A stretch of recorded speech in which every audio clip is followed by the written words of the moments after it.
Chapter 4. One or Many Voices.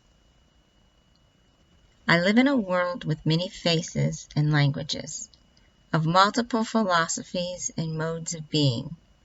Looking all around helps me to understand there are so many different people.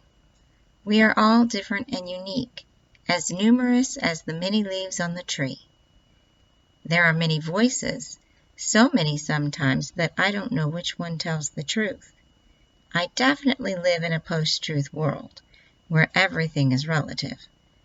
I learned in school that there are no absolutes. My way of saying that is, the world is full of contingencies. According to my teacher in college, that is the case. There is no conspiracy or big brother. Google does not know everything I say, and there is no centralized source of knowledge. There's no one world order, no one world voice. There are so many varieties of experience, it would be impossible for one voice to speak for us all. We do not live in that kind of a world. We do not live in a fictional world. These thoughts were privately spoken in a speculative and stoic way. They were spoken by a doctoral student who did not believe everything said. This person did not think these words were spoken in an idealistic way. In the world of media process, the notion of having many things to choose from or many voices at play is an illusion. Media do not offer many choices, but demand that the subject be adherent to the illusion of choice. It is like experiencing the many colors of a rainbow, but there is only one rainbow. In the face of this univocal, experiencing reality as being one within the process of fusion, there seems to be choice, but there is no choice. If one has multiple voices calling for attention in this world of flash and frenzy, then it can easily be understood there is a variety of things to choose from, and each presents itself serially. In this way, these multiple voices could be considered to offer a multivalent world. There are choices offered, but in life of fusion, the variety is funneled into a unified voice. Univocal means unambiguous, or having only one possible meaning.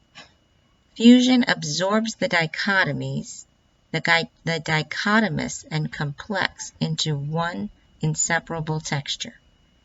For an understanding of what the univocal is, consider the phrase, media are not, as opposed to media are. In other words, media are unmanifest or existent prior to any experience the subject or the person might have.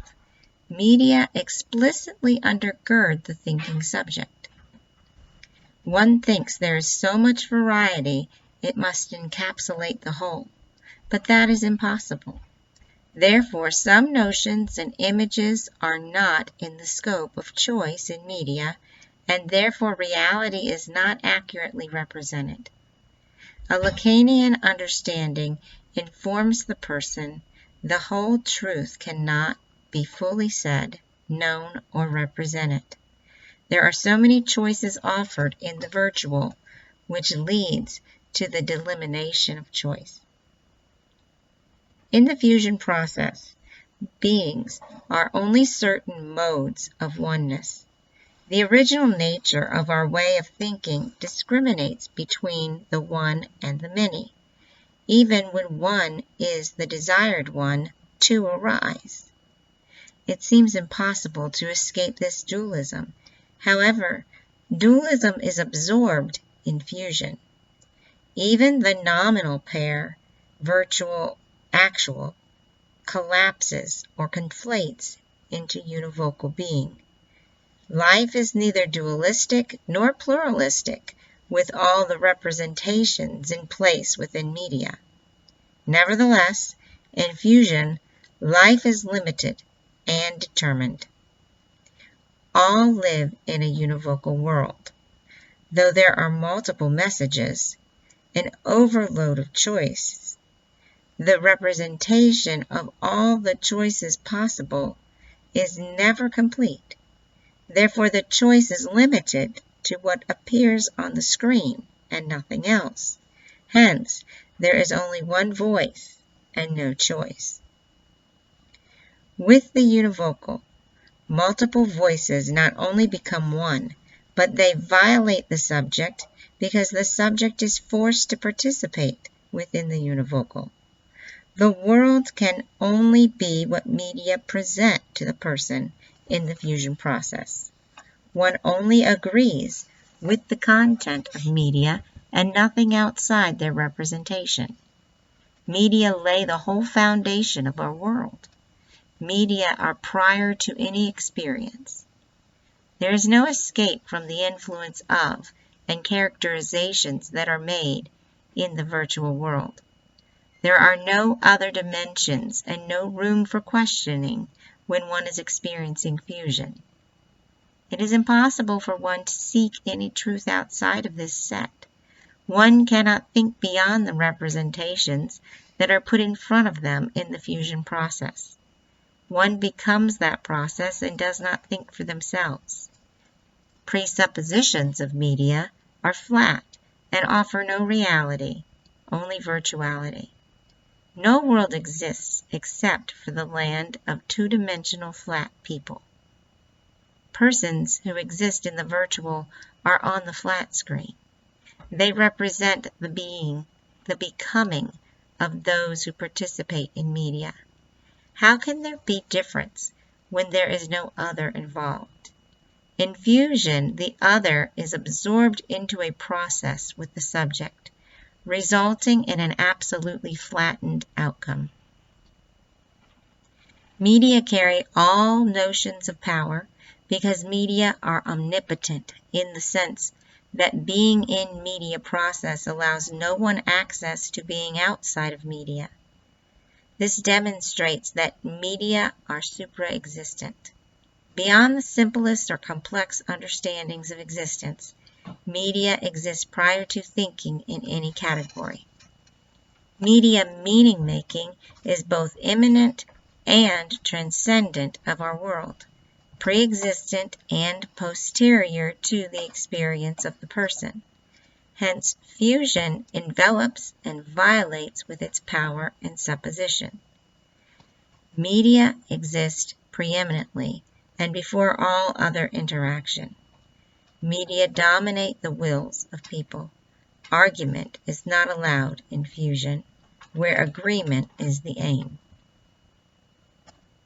Because of the many stimuli and the overload of information impressed upon the subject by the media process, it is only possible to see the media version of reality and one's illusion of efficacy. Violation happens when one is presented with an overwhelming amount of information, and the explosion of choice overwhelms the subject. Therefore, subjectivity is challenged. Grasping to obtain the illusion is an apparent freedom, but is ultimately the root of suffering. Everything that is present in the fusion process is cause for distress because of the elusive and unattainable nature of the desired objects. Jean Baudrillard states, "Illusion is the general rule of the universe. Reality is but an exception. Absolute truth is the other name for death." The fruits of living in the virtual and inherent in the life of any person because media undergird the conscious and unconscious world of existence. That existence is not existence at all, remembering the phrase, media are not. This is the reality of the limitations in the experience of media-filled world. The virtual is the only thing left to be viable. Illusion is what the masses rely on.